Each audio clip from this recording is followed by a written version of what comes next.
Hello বন্ধুরা, তোমাদের সামনে একটা ছোট্ট ব্লগ নিয়ে চলে এসেছি। যদি ভালো লাগে অবশ্যই সাবস্ক্রাইব অ্যান্ড লাইক কমেন্ট করে যেও।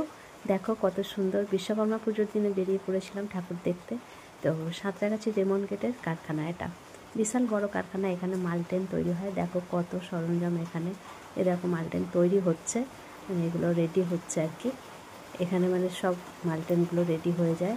এখানে দেখো তোমাদের বিশ্বকর্মা ঠাকুরও দর্শন করতে পারবে। এখানে অনেক ঠাকুর হয়েছে, ছোট ছোট বিশ্বকর্মা ঠাকুর। ওটা বড় কারখানা, তো অনেক ঠাকুর দেখলাম 5-6টা। এই যে এগুলো হচ্ছে গ্রিল ফুটো করা হয় আর কি। কত বড় বড় মেশিন দেখো, বিশাল বড় বড় মেশিন। এখানে মানে পাতগুলো পড়ে রয়েছে, এইগুলো হচ্ছে এতে করে তোলা হয় আর কি ওপরে। দেখো কত উঁচু, বিশাল বড়, বিশাল বড়। খুব ভালো লাগলো, প্রথমবার আমি দেখলাম।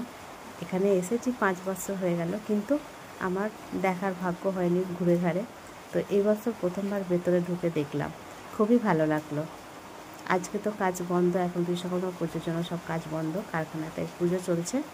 আর মানে দিকে দিকে বিশ্বকর্মা ঠাকুর রয়েছে, দেখতে পাওয়া যাচ্ছে। ভিড় তো প্রচণ্ড হয়েছে, এটা ভেতরে একদম, তার জন্য এখানটা অতটা ভিড় ছিল না। তো বাইরের দিকে খুব ভিড়। এটা একদম ভেতরের দিকে ঢুকে গিয়েছিলাম আমি দেখার জন্য। এই দেখো এখানেও সব বসে আছে, কত লোক আসছে দেখতে। তোমাদের কেমন লাগলো অবশ্যই কমেন্ট বক্সে জানিও।